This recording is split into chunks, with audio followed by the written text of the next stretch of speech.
Throughout history, countless individuals have met untimely and horrifying fates that have left a profound impact on the world.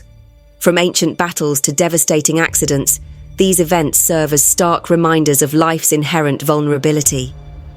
Tragedy has shaped the destinies of entire nations and altered the course of history in ways that still echo today. In this exploration, we dive into some of the most haunting tales of misfortune, where the unexpected and the unimaginable took hold, forever changing lives and legacies. Join us as we uncover these unforgettable stories of loss, suffering, and fate. The California gold rush enticed countless pioneers to head west, chasing dreams of prosperity and a better life. Among them was the Donna Party, a group whose journey became one of the most infamous tales of survival and tragedy. What started as a hopeful trek to California quickly spiraled into disaster, leaving behind a story of ambition, betrayal, and horrifying decisions.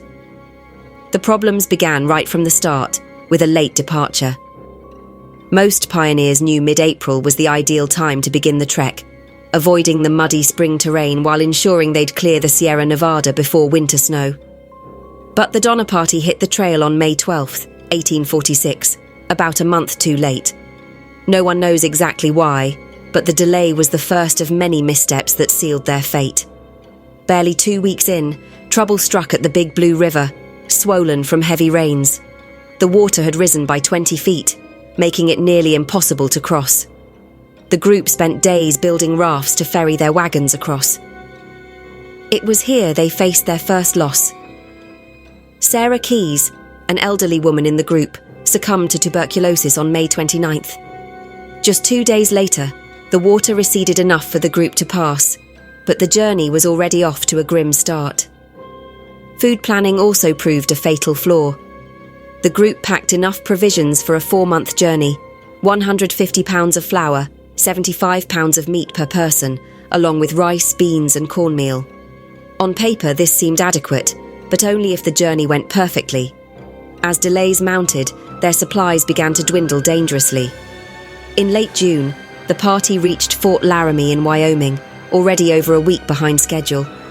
It was here that they learned about the Hastings Cutoff, a supposed shortcut promising to shave 300 miles off their route.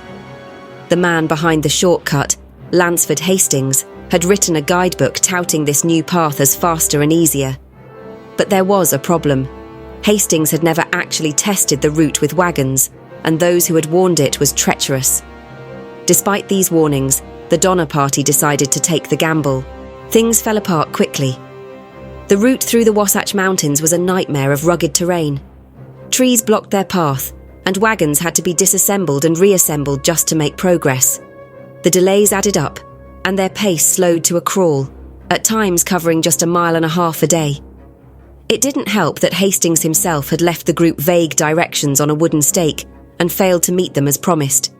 By the time they reached the desert near the Great Salt Lake, the group was exhausted and running dangerously low on supplies. The desert crossing, which was supposed to take 2 days, stretched into 5. Wagons sank in the sand, oxen died or fled, and the group's water supply evaporated under the relentless sun. Every mile was a battle, and by the time they emerged, they had lost critical supplies and animals. As if the harsh conditions weren't enough, tensions within the group began to boil over. Blame was heaped on James Reed, one of the leaders, for his insistence on taking Hastings' untested route. The group splintered into factions, and tempers flared. On October 5th, a violent argument broke out after Reed confronted a man for beating his oxen. In the scuffle, Reed stabbed and killed the man. The group debated whether to execute him, but ultimately decided on exile, casting Reed out into the wilderness.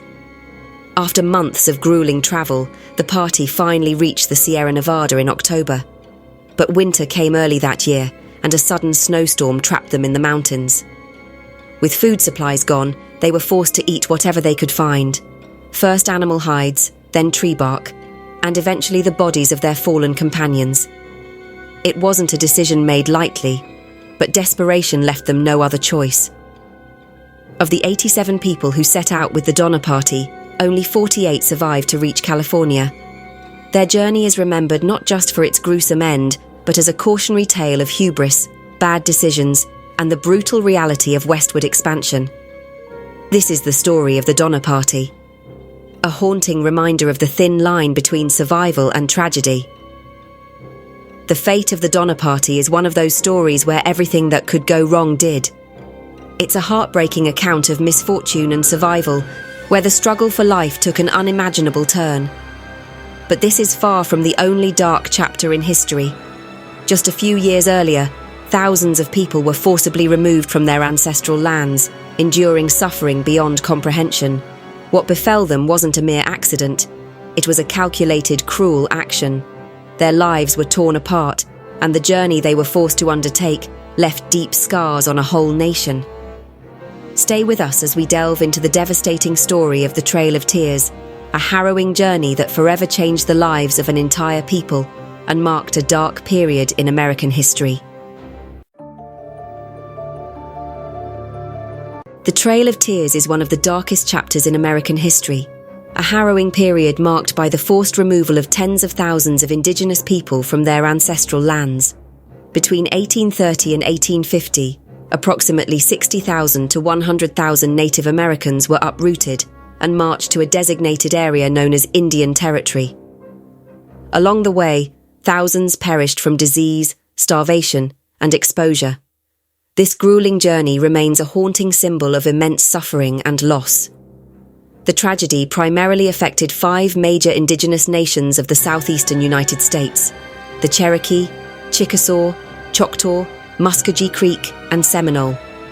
These groups, labeled by white settlers as the 5 civilized tribes, had made efforts to coexist with European Americans. Many adopted European-style governments, converted to Christianity, and even owned enslaved African Americans. But no amount of assimilation could protect them from the unrelenting greed of settlers. In 1829, Andrew Jackson became president, and his administration quickly prioritized the removal of indigenous peoples from fertile lands coveted by settlers. Within a year, Jackson signed the Indian Removal Act, a law granting him the authority to relocate tribes to lands west of the Mississippi River. The law claimed that such relocations would require mutual agreements, but Jackson's tactics relied on intimidation and deceit. In many cases, treaties were signed under duress or outright ignored. One by one, the tribes were forced to give up their land and begin the arduous journey westward. The Choctaw were the first to endure this fate. Their removal began in 1831, and they faced freezing temperatures, food shortages, and treacherous conditions. Many perished along the way, and survivors referred to their journey as a trail of tears and death. By 1833, most of the Choctaw people had been displaced, with thousands of lives lost. The Seminole tribe resisted fiercely.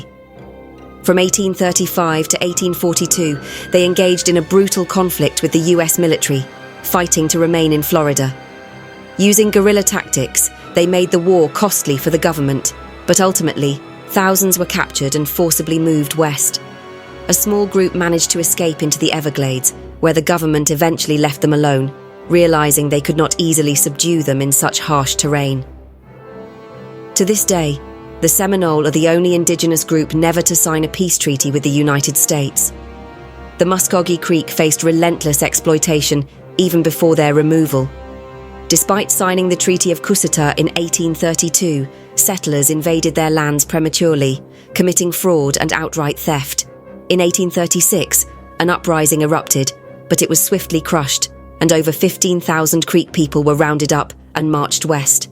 They left with nothing but the clothes on their backs. Along their 750-mile journey, thousands died from disease, starvation, and abuse. Some estimates suggest the death toll reached half the tribe's population. The Chickasaw tried to negotiate compensation for their land, securing an agreement for $3 million. However, they did not receive this money for nearly 30 years. In 1837, they began their migration, accompanied by enslaved African Americans. Despite better preparations, their journey was still marked by immense loss. Hundreds died from smallpox and dysentery, and by the end of their relocation, thousands had perished. The Cherokee endured perhaps the most infamous chapter of this saga. Though some had voluntarily relocated, the government grew impatient. In 1838, under orders from President Martin Van Buren, over 13,000 Cherokee were forcibly removed. Their 1,000-mile trek during a brutal winter claimed the lives of around 4,000 people, nearly a third of their population. One particularly tragic moment came at Berry's Ferry, where Cherokee families were stranded in freezing temperatures, waiting to cross the Ohio River.